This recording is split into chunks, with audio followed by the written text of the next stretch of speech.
I'm Mark, 32, and last Sunday my niece threw a $1,000 phone at my face and my sister told me to apologize, or get out of the house I helped pay for. That was the last time I played the dependable one. They always called me the steady one. Not lovingly. More like a default setting. I'm the older brother, the guy who shows up with folding chairs and a fully charged power bank. I make spreadsheets for fun. I write clean code, clean my baseboards, and clean up family messes I didn't start. My parents live 10 minutes away. My sister Tasha and her 14-year-old daughter Kayla moved in with them. For a few months. After her second divorce. That was 3 years ago. Since then, I've quietly become the unpaid IT department, the bank, the chauffeur, the emotional trash bin. Sunday was supposed to be a drop-in visit. I brought a dozen eggs and a smoke detector because Dad's been meaning to get around to it. For a year. I walked in on chaos. Takeout containers, Amazon boxes, wires everywhere. The TV was streaming someone unboxing a blender like it was sacred. Tasha looked at me like I was a pizza delivery guy who arrived late. Oh good. Mark's here. Mom didn't look up. Dad blinked once. Kayla was pouting, scrolling, fingers moving like a telegraph. She shoved a shiny phone at me like she was holding evidence. This isn't the one I wanted, she said. iPhone 15. Purple case. Sticker still on the camera lens. That is the one, I said slowly. Not the Pro Max, she said like I was dim. Do you even listen? She turned to her mother. I told you Pro Max. Tasha folded her arms and looked at me like I was the courtroom defendant. You said you'd handle the tech stuff, she said. You said you'd set her up. I didn't buy the phone. But you said you'd help. The receipt on the table wasn't mine. Still, the guilt landed on me like overdue rent. Then Kayla threw the phone. Not tossed. Threw. It hit my chest, bounced off my jacket, and hit the floor with a crack. She stared at it like I broke it. You broke it, she said. I wanted the Pro Max. I inhaled. Slowly. You threw it at me. Tasha's chair scraped. Apologized to my daughter. I blinked. She just threw a phone at me. Tasha repeated. Apologize. Or you're out of our home. Not your home. Not really. But I didn't say it. I just felt something in me shift. Not snap. Just move. Like a foundation settling in a way you can't ignore anymore. I picked up the cracked phone. I set it down on the table. I looked at my parents. They didn't say a word. No one asked if I was okay. I said, okay. Then I left. That should have been the end. It wasn't. I didn't sleep that night. I stared at the ceiling of my apartment and watched the fan spin like it was mocking me. My phone buzzed. The family group chat was lit up. Tasha. Next time don't make a scene. Mom. We raised you better than to humiliate a child. Dad. Call me. Kayla didn't text. She sent a voice memo. I'll get it myself. 5 words. They shouldn't have hurt. But they did. Because they weren't about the phone. Not really. They were about a kid who believed I owed her something because we'd taught her I did. I typed one sentence in the chat. We need to talk about money. 3 dots popped up. Then, Mom, don't you dare hold this over us. Tasha. If you're gonna be petty, keep it. Dad. Not on text. I put the phone down. I didn't answer. Instead, I opened my banking app. And then I opened a spreadsheet. Every single expense, every. Just this once. Every. You make more than us. Mortgage top-ups. Car insurance. Kayla's cheer uniforms. The groceries. The studio. Investment. The Tesla registration. It wasn't a list. It was a biography. A record of every time I traded my boundaries for temporary peace. I stared at the total. It made my throat feel tight. Then I made a new tab. Effective immediately. Streaming accounts removed. Tesla insurance and registration reverting. Beauty studio funding ended. No new transfers without documentation. All future requests require a budget. I sent the email the next morning. Not dramatic. No flames. Just bullet points. Clean and precise. The replies started coming in like weather patterns. Mom. We raised a stranger. Tasha. Kayla's crying. I hope you're happy. Dad. This isn't what men do. Leah, my cousin, sent a DM. You okay? I heard a version. I doubt it's the right one. I stared at that word. Version. There was always a version of me. The generous one. The stubborn one. The cold one. The dependable one. The villain of someone else's script. I typed back. I think I'm finally the real one. She replied. Took you long enough. I smiled. Then I went to the DMV to change the Tesla back into my name. The clerk asked. Any reason for the change? I said, finally reading the manual. That night, Tasha sent a photo of Kayla crying into her glitter-covered Pro Max case. Caption, look what you did. But I'd stopped looking for guilt in pixelated images. Instead, I made dinner. I watched a documentary. I sat in my own apartment and listened to a silence I hadn't heard in years. It didn't feel empty. It felt free. Wednesday. The talk they scheduled was after Kayla's cheer practice so she wouldn't be stressed. I arrived 5 minutes early. Half the lights were off. The house smelled like microwaved lasagna and whatever seasonal candle was on sale, probably apple orchard crisis. Tasha walked in first, arms crossed like she was prepping for a deposition. Mom followed with a legal pad. Not joking. Dad stayed standing, which he always did when preparing a monologue. Kayla flopped onto the couch, earbuds in, like this was a hostage situation she was only half invested in. So, Tasha began. Are you going to apologize? No, I said. Silence. Mom clicked her pen. You escalated a misunderstanding. You embarrassed a child. She threw a phone at my face. Because you provoked her, Tasha snapped. You acted superior. Dad pointed at the coffee table like it owed him money. This is why we said not on text. You'd get emotional. I pulled a folder from my backpack and placed it on the table. Inside, 12 months of itemized expenses. I flipped the first page. Here's what I've paid: rent top-ups, insurance, Kayla's uniforms, groceries, Tesla repairs, your car payment, the studio. This is the total. Kayla muttered. So dramatic. Tasha leaned forward. Are you keeping score now? For once, I said calmly. Yes. Dad scoffed. Just say what you want. I want to stop being the bank. The room exploded. Tasha. So you're punishing us because you're mad at a kid? Mom. Family doesn't nickel and dime each other. Dad. I knew buying that car would change you. Kayla, louder than all of them. Can someone please order my phone? I stood. No. I said. No to what? Tasha demanded. All of it. The phone. The mortgage. The studio. The car. The idea that my love equals a line of credit. Mom shook her head. You're heartless. Dad nodded like a judge. Ungrateful. Tasha stepped forward. If you're going to disrespect my child in her own home, then get out. Don't come back until you apologize. I picked up the folder. Okay. I walked to the door. Then I turned back and said the sentence I'd been choking on for years. This isn't revenge. It's a boundary. Tasha rolled her eyes. So you're cutting us off? I'm ending the part where I disappear so you can live without consequences. Mom's pen tapped the legal pad like she was taking down my last words. You'll regret this. Maybe, I said, but not tonight. The next morning, I took the Tesla. I moved the insurance and registration back. I removed every saved payment method from their accounts. I sent a final email titled, New Terms. It had bullet points. It had due dates. It had no emojis.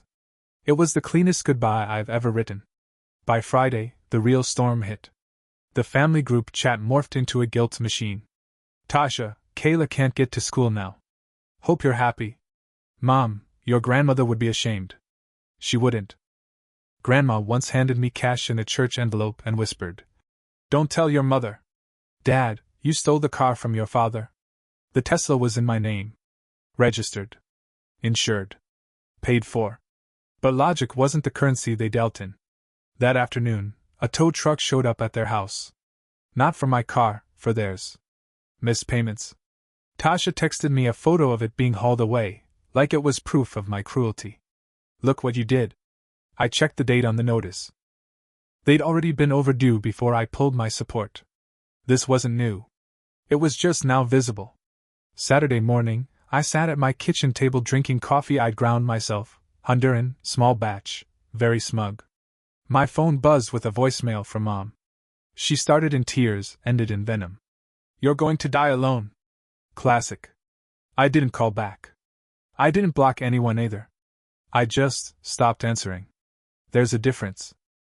Sunday, Leah showed up at my door with a brown bag of empanadas and a look that said I brought food, not judgment.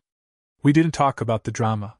We talked about her boss's meltdown over an Excel pivot table. We laughed.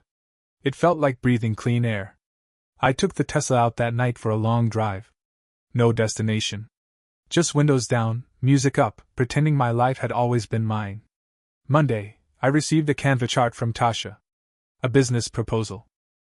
The beauty studio needed one last infusion to reach its full vision. There were swoopy arrows and glitter clip art lipstick icons. No numbers. No budget. I replied with one word, no.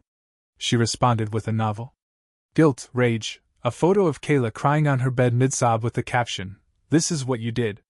I felt it hit my gut like a bad burrito. But I didn't respond. I washed dishes. I folded laundry. I texted Leah, "Tell me I'm not a monster." She called immediately. "You're not," she said. "You're a boundary with legs." Thursday night, Dad cornered me in the driveway. "Your mother is sick over this." "So am I said. "Just a different kind. You think you're better than us? I think I'm not a debit card." He pointed at the Tesla. "You always like showing off. It's a car, Dad. Not a parade." He turned to go, tossed one more line over his shoulder. "We'll remember this when you need us." I almost laughed. When have I needed you? Not cruel. Just true. The message from Kayla came on a Tuesday. Not a rant. Not an all-caps threat. Just 2 words. Computer help. I stared at the screen like it might clarify itself.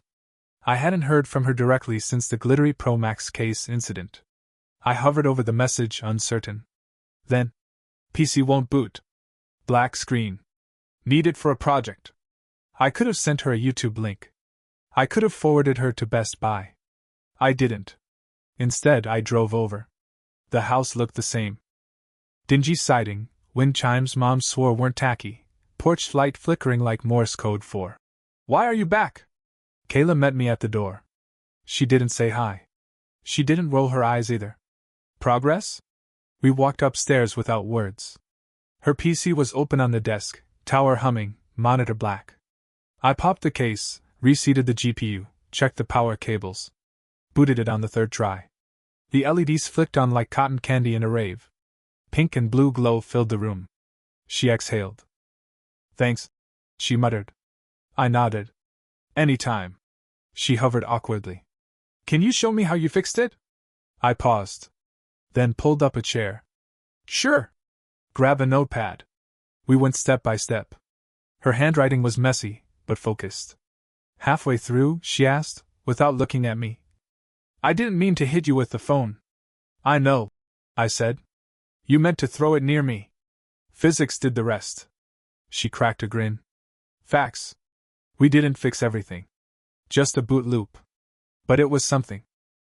I drove home with my hands steady for the first time in weeks. 2 months later, the Pro Max case still sat in my junk drawer. Sparkly. And used. A souvenir from a life I'd outgrown. Every so often, I opened the drawer, looked at it, then closed it again. Sometimes progress isn't big. Sometimes it's pink and blue lights humming in the dark. December hit, and with it came the holidays, the Super Bowl of family dysfunction. I wasn't invited to decorate the tree. No surprise there. I got tagged in exactly 0. So grateful for family posts. Also not surprising. But what did surprise me was how quiet my phone stayed. No emergency Zelle requests. No last-minute Venmo transfers. No vague text that said, "Can you just handle this real quick?" It was like I'd been voted off the island and they were determined to survive with Flint and drama alone. And survive they did, loudly. Tasha tweeted a subtweet so obvious it could have worn my face. Some people only know how to love with conditions. That's not love, that's control. Mom posted a photo of Kayla holding a wrapped present with a cracked phone screen poking out of her back pocket. The caption? What really matters can't be bought. Subtle. Then came the Instagram story. Kayla, blurry selfie caption. Some people are fake. That's okay. I'm real. I didn't swipe up. I went to the gym. I started sleeping better. My manager at work said, "You look lighter." I didn't know I'd been carrying anything. Leah texted me almost daily. Little things. Proud of you. Boundaries are sexy. Do you want soup? Tasha, on the other hand, escalated. She sent me a PDF business plan, this time for a pivot to wellness products. Her idea of budgeting was a Pinterest vision board with crystal bath bombs and a lipstick shade named Trust Fund. She said, "Just one last investment." I said, "Show me a real budget." She sent a photo of Kayla crying again. Caption: "This is what happens when you don't care." And this time, for the first time, I didn't feel anything. Not guilt. Not anger. Just stillness. I washed dishes. I folded laundry. I ate a sandwich and read the back of the mustard bottle. Anything but engage. Then she texted, "You're evil. You're abandoning us." And I didn't reply. Not because I had nothing to say, but because I finally understood that not replying was saying something. That silence is a language of its own. And mine? Mine was fluently saying, "Enough." 3 weeks into the freeze-out, I got another message. Not from Tasha. Not from Mom. From Kayla. Just a photo. Her PC glowing pink and blue in a dark room. She'd added fans. Organized the cables. Propped the GPU with a makeshift Lego stand. Caption: "No more overheating. Pro Max." It made me laugh. Out loud. I hadn't done that in days. I typed back, "Looks dope. Proud of you." There was a long pause. Then, one more message from her. "Sorry about before." It sat on my screen for a solid minute. My fingers hovered. The old me would have rushed to say it's okay. Smooth it over. Make her feel better. Take the hit, like always. But I didn't. I just wrote, "Thanks for saying that." And then I put my phone down and did something I hadn't done in years. Nothing. No scheming, no budgeting, no quiet rage disguised as responsibility. Just nothing. The world didn't collapse. No plagues arrived. Kayla didn't combust without a new phone. My family, somehow, survived the horror of their own bills. The Tesla still ran. And I still woke up. Not less whole. More. I started noticing things. My apartment stayed clean. I had groceries. Not just emergency granola bars and electrolyte packets, actual groceries. I reconnected with a friend who made me sign up for a pottery class. My mug looked like it had survived a minor explosion. But it made me smile every time I used it. I even started sleeping without white noise. The silence didn't feel like punishment anymore. It felt like space. My parents didn't become saints. Tasha didn't become financially literate. Kayla didn't start quoting Tolstoy and giving TED Talks on entitlement. But the noise dropped. Just enough. Mom started texting me photos of soup. No commentary. Just soup. She once sent me a blurry one of chicken tortilla with a caption that read, "Made too much." An olive branch in broth form. Dad called once to ask if I still had that good tape for a leak under the sink. I said I did. He said, "No rush." And then added, "We'll figure it out." I believed him. Tasha? She pivoted her campaign. Claimed I'd abandoned a child for having feelings. Said the real trauma was mine. That I was acting like a bitter divorced dad without even having the marriage. Creative. Then she sent me an unsolicited Canva pitch deck titled Rebirth. It had glitter fonts. I ignored it. Leah came by again. With cookies this time. She called me a boundary rock star. We watched a dumb action movie where the main character solved problems by driving fast and punching vending machines. I didn't relate. But I did laugh so hard at one point I snorted root beer out of my nose. When she left, I stared at the closed door for a long time. It felt like possibility. Like maybe the next chapter didn't have to start with a crisis. Then came the porch scene. A month later, I dropped off a package that had been delivered to my parents' house. I wasn't planning to go inside. But Mom opened the door. She looked smaller. Like stress had stepped off her shoulders but left some dents. We stood in awkward silence for a moment. Then she said, "I made soup." I hesitated. Then nodded. We ate at the counter. Not the dining table, the counter. It felt casual, like two humans sharing a space, not a ceremony. She didn't ask about the car. I didn't ask about Tasha. She told me the neighbor was growing sunflowers again.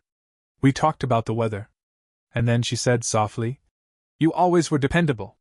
But this time, the word didn't feel like a weight. It felt like a fact. I left before sunset. As I turned the key in the Tesla, I realized something. My hands weren't shaking. My chest didn't buzz with guilt or anticipation. Just peace. As I pulled away, Kayla sent me a final message. A blurry shot of her desk. The PC glowing. A sticky note pinned to the monitor. "No more overheating." I smiled. Freedom doesn't always look like fireworks. Sometimes, it looks like a calendar without rescue missions. A budget without someone else's chaos. A drawer with a phone case that never got used. People think revenge is satisfying. But revenge is messy. Revenge needs maintenance. Freedom? Freedom is quiet. Freedom is boring in the best way. Freedom is a life where your value isn't measured in transactions. Freedom is when, dependable, means you count on yourself.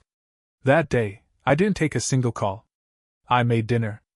I finished my ugly mug of tea. And I fell asleep without anyone needing me to pay for anything but my own dreams.